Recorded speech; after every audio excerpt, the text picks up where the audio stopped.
상가 임차인이 3개월치 월세를 연체하면 모든 권리를 잃는다고 표현해도 과언이 아닙니다. 물론 어쩌다가 한 번씩 임차인이 월세를 늦게 지급하는 것은 법적으로 큰 문제가 되지 않지만요. 보증금이 얼마건 간에 임차인이 3개월치 월세를 연체하면 큰 손해로 이어질 수 있는데요. 그 내용을 살펴보겠습니다. 임차인의 3기 차임 연체, 즉 3개월치 월세를 연체하면 임대인은 지금 당장 임대차 계약을 해지할 수 있습니다. 임차인에게 3기 차임 연체에 따라서 계약을 해지합니다 라는 취지로 통보만 하면 되고요. 계약 해지의 통보는 구두, 전화, 내용증명 우편 등 어떤 형식이라도 좋습니다. 다만 임차인이 통보받은 것 자체를 부인할 수 있기 때문에 구두나 전화로 했을 때는 녹취할 필요가 있고요.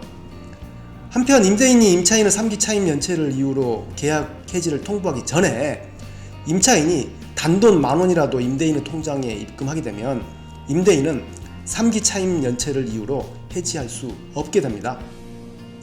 다만 임대인은 임차인의 3개월치 월세 연체를 이유로 추후 임대차 계약이 종료할 때 임차인의 계약 갱신 요구를 거절할 수 있습니다.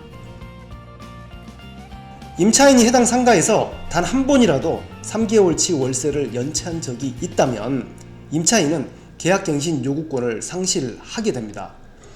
특별한 사유가 없다면 상가건물 임대차 보호법에 따라서 임차인은 계약갱신 요구권을 행사함으로써 최초 입점한 후 10년간 한 자리에서 임대료 인상 걱정 없이 영업할 권리가 있는데요. 하지만 임차인이 임대차 기간이 끝날 무렵 임대인에게 계약갱신 요구를 했을 때 임대인은 3기 차임 연체를 이유로 임차인의 요구를 거절할 수 있습니다. 즉, 현 임대차 계약이 종료할 때 임대인은 연체 전력이 있는 임차인의 계약갱신 요구를 거절할 수 있습니다. 1년 전이든 5년 전이든 해당 점포에서 3개월치 월세를 연체했다면 다 적용됩니다. 또한 임차인이 3개월치 월세를 연체한 적이 있다면 임차인은 권리금을 회수하지 못한 채 쫓겨나와야 하는데요. 현행법에 따라서 특별한 사유가 없는 한 임대차 계약이 종료할 무렵 임차인은 신규 임차인을 주선해서 권리금을 회수할 수 있고 이때 임대인은 임차인의 권리금 회수에 협조할 의무가 있습니다. 하지만 임대인은 3기 차임 연체를 이유로 임차인의 권리금 회수를 방해해도 현행법에 저촉되지 않습니다. 임차인이 신규 임차인을 주선해도 임대인이 거절하면 그만입니다. 게다가 임차인은 신규 임차인에게 점포를 넘기지 못하면 원상복구비로 거액을 지출하는 부담도 짊어져야 하고요. 차임 연체액이 3기의 차임액에 달하는 때란 연체한 차임의 합계가 3개월 분에 달하는 때를 의미하는데요. 예를 들어 1월분, 2월분, 3월분 연속해서 연체한 경우뿐만 아니라 1월분 연체 후에 2월분, 3월분은 내다가 1월분 월세를 내지 않은 상태에서 다시 4월분, 5월분을 연체한 경우도 포함합니다. 또한 여러 달에 걸쳐서 조금씩 연체한 금액의 합계가 3개월 분에 이르러도 마찬가지이고요. 화면에 보이는 표는 월세가 50만원일 때를 가정했습니다.